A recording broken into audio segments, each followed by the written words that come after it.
পিতা বিজয় উপাধ্যায়, সমাজসেবী ডি আশিস ও প্রধান উদ্যোক্তা দেবাশিস দত্তের উদ্যোগে মাতৃভাষা দিবস পালিত হল মহানায়ক উত্তম কুমার উদ্যানে। অনুষ্ঠানে উপস্থিত প্রধান উপদেষ্টা বিজয় উপাধ্যায় তিনি মাতৃভাষা সম্পর্কে কিছু সমবেদনা জ্ঞাপন করেন এবং তার সাথে সাথে সমস্ত মাতৃভাষাকে সম্মান জানান এবং তার প্রধান বক্তব্যটি সব ব্যক্তিগণের সামনে তুলে ধরেন। এই নিয়ে একটি জমজমাটি সভা অনুষ্ঠিত হয়।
আন্দোলনে ঢাকা বিশ্ববিদ্যালয়ে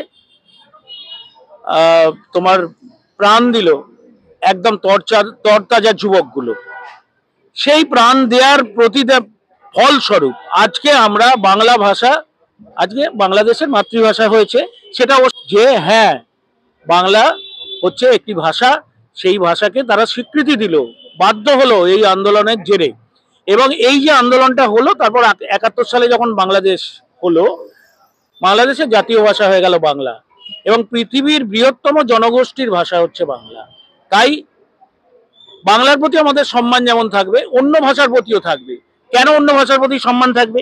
ওর যে মিটিং হলো ইউনেস্কোর, সেই মিটিংয়ে দেখা গেল যে কোফি আন্নান তার 113 সদস্যকে নিয়ে ঘোষণা করলেন এটা আন্তর্জাতিক মাতৃভাষা দিবস হবে, because this is the first time, এই প্রথম ভাষার জন্য মানুষ প্রাণ দিয়েছে। আজকে 21শে ফেব্রুয়ারি আন্তর্জাতিক ভাষা দিবস।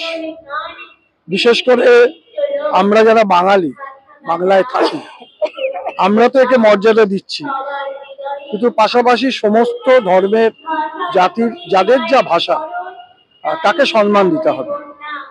এবং সারা পৃথিবীতে একটিমাত্র দেশ বাংলাদেশ, যেখানে অনেক লড়াই করে তারা বাংলা ভাষাকে তাদের জাতীয় ভাষার মর্যাদা দিয়েছে এবং সেই আন্দোলনের স্বীকৃতি স্বরূপ আজকে পৃথিবীব্যাপী একটি ভাষা যা আন্তর্জাতিক ভাষা রূপে পরিগণিত হয়েছে।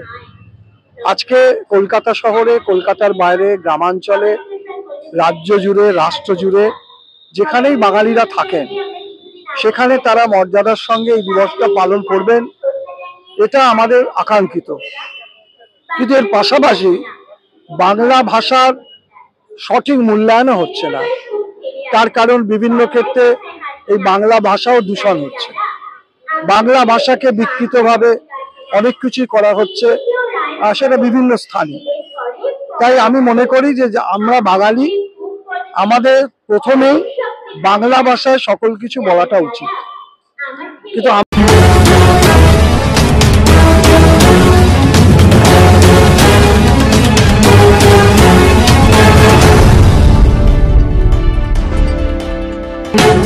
দেখতে থাকুন, সঙ্গে থাকুন BTV নিউজ বাংলা।